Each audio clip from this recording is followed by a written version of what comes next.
What's up, YouTube? Sorry, haven't posted in a while.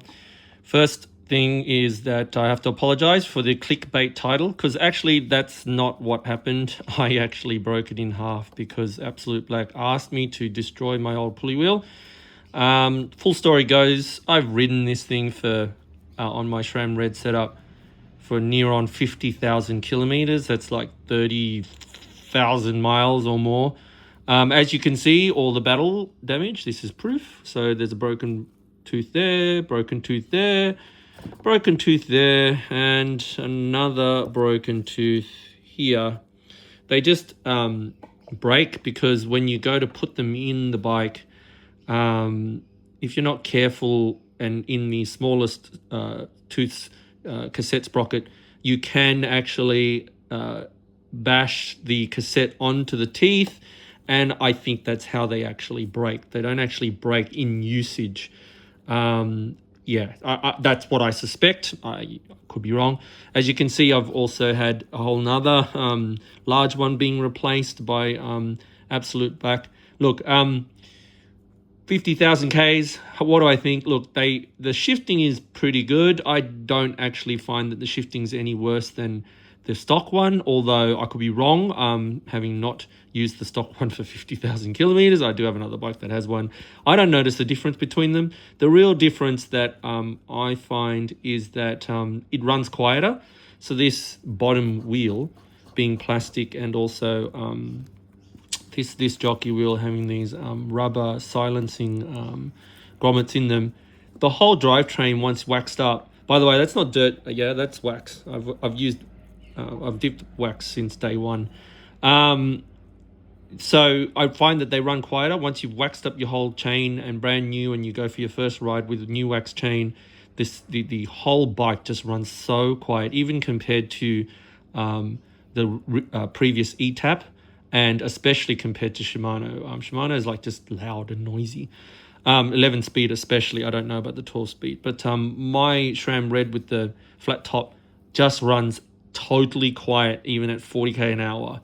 So that's one good thing that I really enjoyed about it, which so anyway, what happened was I called up, I wrote up to Absolute Black and asked them for a replacement top pulley wheel because of the broken tooth. I was told 30 euros. Stan, I think the guy's name is, which I've dealt with in the past, as you can see. He asked me some questions, said, give me a photo of the item. I said, sure. He's asked me some other questions about this bearing moving on the pulley, which I can't do it with my one hand, but it does move like ever so slightly. I've had to glue it back on once in a while, one time already, sorry, since new. So, but it does actually move in here. And then without further ado, he just said, okay, I'm going to send you the entire replacement. I said, what? I don't understand. Like, I thought you meant just the back plate, and then I need to bolt my old one on and my old pulley on. But lo and behold, today, the entire new thing arrived, which I didn't pay for any of it. So, I mean, if that's not customer service, guys, I don't know what is. So, whole new pulley wheel contraption arrived in the mail today. I just installed it. I can't believe that they sent me the entire thing, so I guess I can ride it now for another 50,000 Ks. So I've noticed quickly just a couple of minor differences. Like there is this, my one doesn't have any sort of guard here, and you'll notice on this, there's this chain guard thing that sticks out, which is very cool. It feels like my version is like some composite plasticky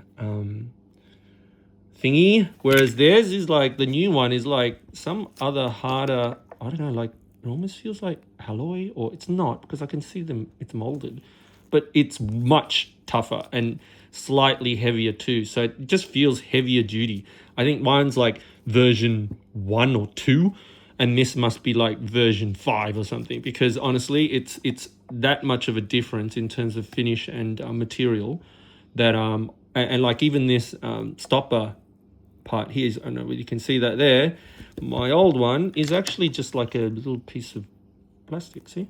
Yeah, whereas that is an actual alloy stopper of some sort that's been screwed into it. So Yeah, I think this is totally better than what I did have before, which is fantastic. So there you go, guys. Small business, customer service, 100% good. I'm totally satisfied with my purchase. Now, I'm building a brand new bike in 2026, which, by the way, so spoilers, it is coming. I'll give you a clue, Tadej Pogacar. I have got an entirely new SRAM Red E1 group set. I've decided to not go with any aftermarket pulley wheels, simply because of, this problem. Number one, I just can't be bothered fuffing about with all this. And secondly, the E1 derailleurs, the new ones, are slightly different from the old ones. So this is the original. Look, this is brand new. I haven't even used it. Straight out of the pack. This bottom pulley wheel is much larger. It's 14 tooth on the new one.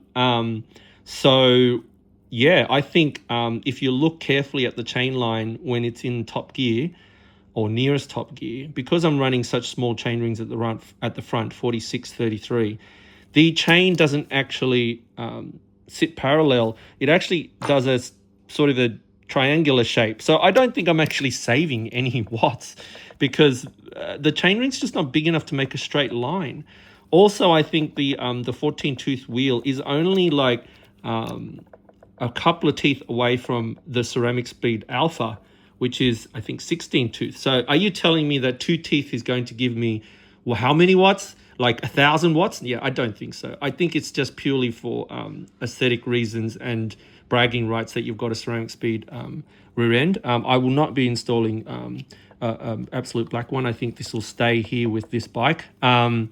So yeah, I was going to consider buying the Ceramic Speed Alpha one. And also to note, please note, the Alpha cage is actually about 20 grams heavier than the stock SRAM cage. So that's a deal breaker for me. If it's heavier, no way am I going to go and spend 700 Australian dollars on a pulley wheel that's going to make my bike heavier and possibly save me no watts because it's 2 more extra teeth.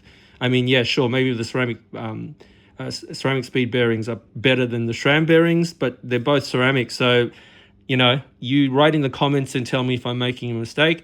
I think I'm just going to stick with the stock one and be happy with it. So back to Absolute Black. What can I say about them, guys? 10 out of 10 for service. Honestly, I don't think the original version of this backplate was very good.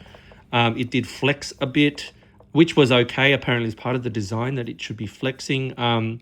The material itself, after I actually went to try to break it, didn't actually take that much effort to break, which is a worry because, it could have just, snapped at any time had I hit something really hard, or I don't know, maybe there was some fatigue stress there. But I can see that the new one, as I said, the material is completely different.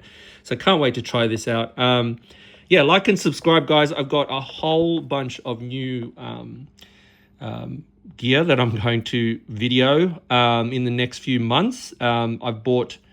I've literally spent $30,000 on this next bike. So I've got all the pieces here, but I don't want to start showing it yet until the actual frame arrives. So like and subscribe. Catch you later, guys. Bye.